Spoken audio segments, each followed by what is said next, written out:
Selamat pagi Bapak Ibu dan Saudara yang dikasihi Tuhan, juga untuk teman-teman remaja dan pemuda. Mari kita bersatu teduh. Hari ini Rabu 16 Juni 2021. Bacaan kita terambil dari Wahyu 18 ayat yang ke-15 sampai dengan 16. Demikianlah bunyi firman Tuhan bagi kita.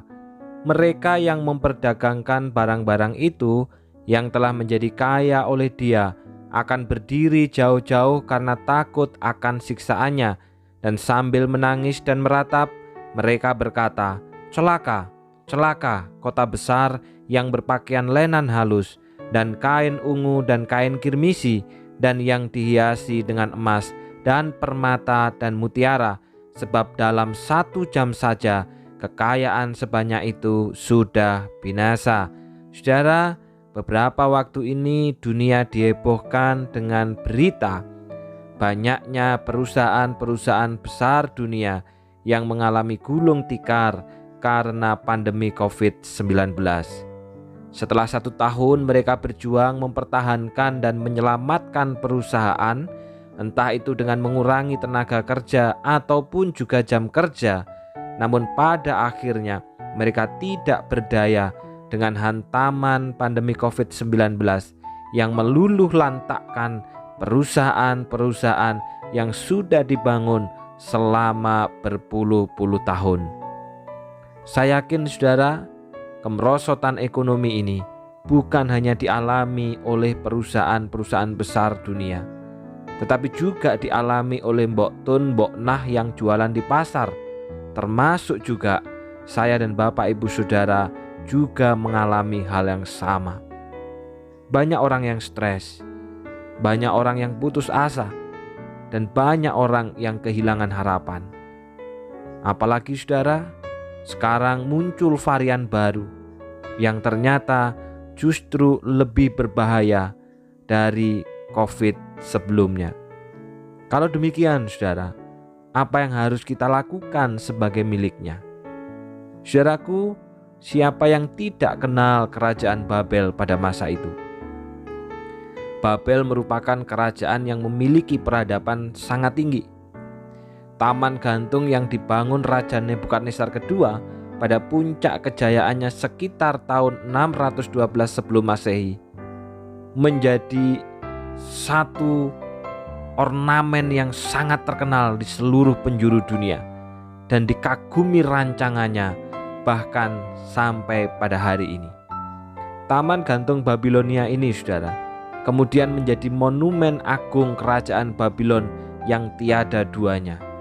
Wujud arsiteknya yang sangat unik karena bertingkat-tingkat. Taman ini ditanami dengan berbagai pepohonan yang indah, dilengkapi sistem pengairan hingga ketinggian 100 meter di atas permukaan tanah. Dari puncak taman ini dapat disaksikan pemandangan di sekeliling kerajaan Babilonia. Saudara, taman ini pada akhirnya menjadi simbol kekayaan, keindahan, kemegahan, kejayaan, dan kekuatan kerajaan Babilonia pada masa itu. Tetapi saudara, semua kekayaan, keindahan, kemegahan, kejayaan, dan kekuatan ini, firman Tuhan katakan dalam Wahyu 18 ayat 16, dalam 1 jam saja kekayaan sebanyak itu sudah binasa. Saudara, ketika Allah bertindak dan mengizinkan persoalan terjadi, dalam waktu 1 jam saja kekayaan, keindahan, kemegahan, kejayaan, dan kekuatan Babilonia lenyap dalam sekejap.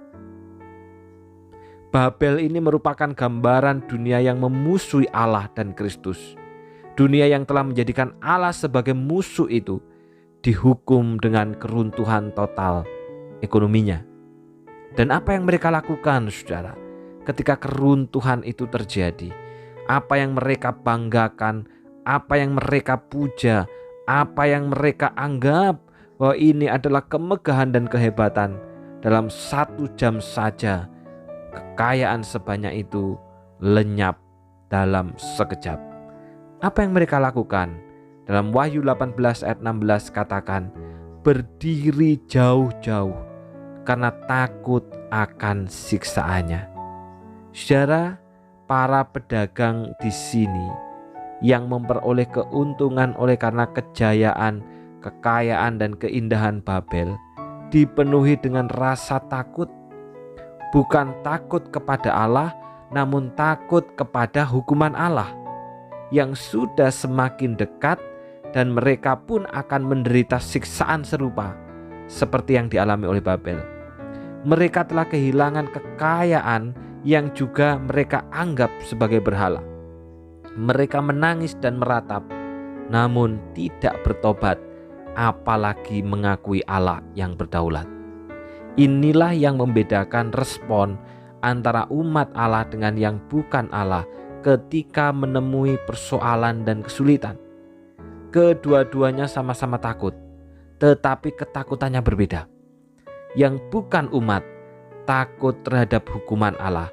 Sebaliknya, yang adalah umat takut kepada Allah, sehingga menghasilkan pertobatan dalam hidupnya.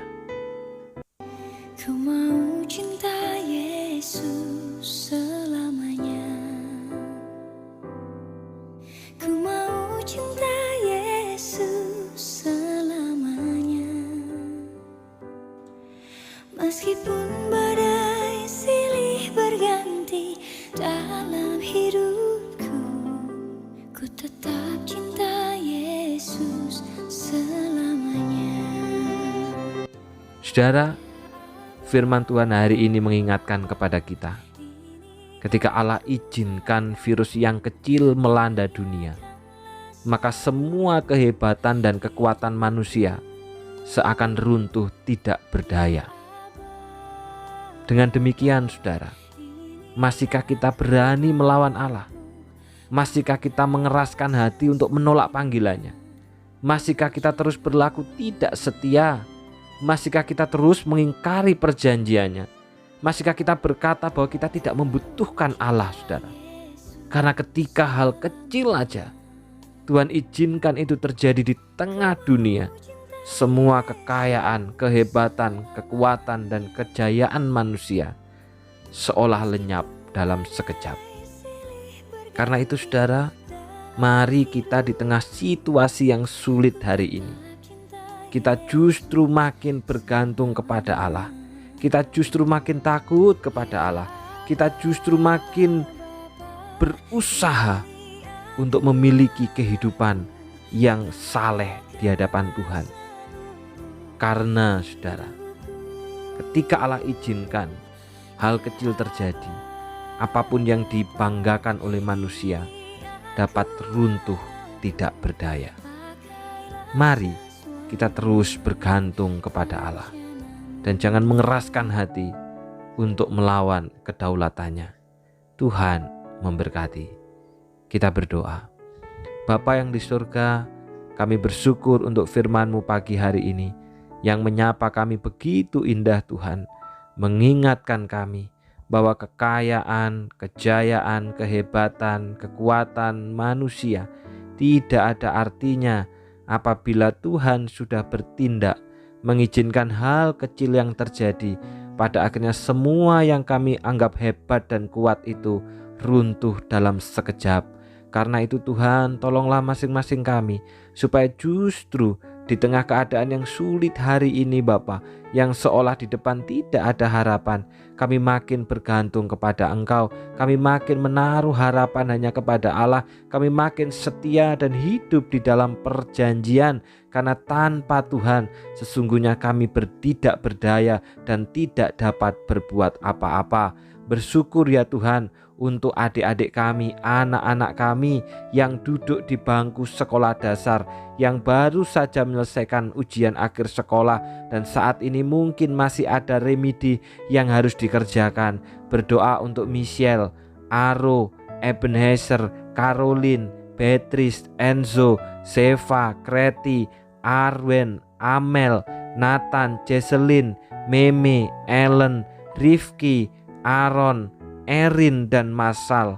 Kami doakan anak-anak kami ini Tuhan, supaya mereka ketika ujian ini pun sudah dikerjakan, bahkan masih ada remedi pun, mereka tetap belajar takut akan Tuhan. Hamba-Mu percaya bahwa masa depan sudah Tuhan berikan yang terbaik buat anak-anak ini. Jadikan mereka sebagai anak yang takut akan Allah, takut kepada orang tua, bukan hanya untuk mengejar nilai yang baik, tetapi juga mengikuti proses di dalam kejujuran dan kekudusan, serta takut akan Tuhan. Apapun yang akan mereka kerjakan selanjutnya, ketika mereka pun juga akan memasuki masa pendidikan yang lebih tinggi lagi, kiranya juga Tuhan tolong mereka di dalam proses adaptasi, baik di dalam pendidikan maupun dengan gurunya. Sertailah mereka ya Bapa, biarlah mereka menjadi terang di tengah-tengah kegelapan dunia, oleh karena mereka adalah anak-anak Tuhan yang takut dan hidup sesuai dengan kebenaran firman Tuhan. Tidak lupa juga mengingat untuk Renat, Alejandre atau Sinsin. Kami bersyukur pertolongan Tuhan begitu ajaib. Bahkan ada banyak hal yang sepertinya tidak mungkin, tetapi ketika Allah berkarya itu menjadi mungkin. Hamba-Mu berdoa untuk masa pemulihannya pasca operasi pergelangan tangannya Bapa, dan pada hari Kamis besok akan kontrol kembali. Kiranya Tuhan tolong supaya pemulihannya pun cepat, dan sekali lagi membuat Sinsin menjadi seorang anak muda yang makin takut akan Tuhan, karena menyaksikan bagaimana cara Tuhan menolong dan menyatakan kedaulatannya. Setiap kami yang sudah mengikuti saat teduh, biarlah kami makin bertumbuh dalam iman. Dalam keadaan yang sulit, kami makin menggantungkan hidup kami kepada Engkau. Di dalam nama Tuhan Yesus kami sudah berdoa. Amin. Saat teduh kita pagi hari ini selesai. Selamat pagi dan Tuhan Yesus memberkati.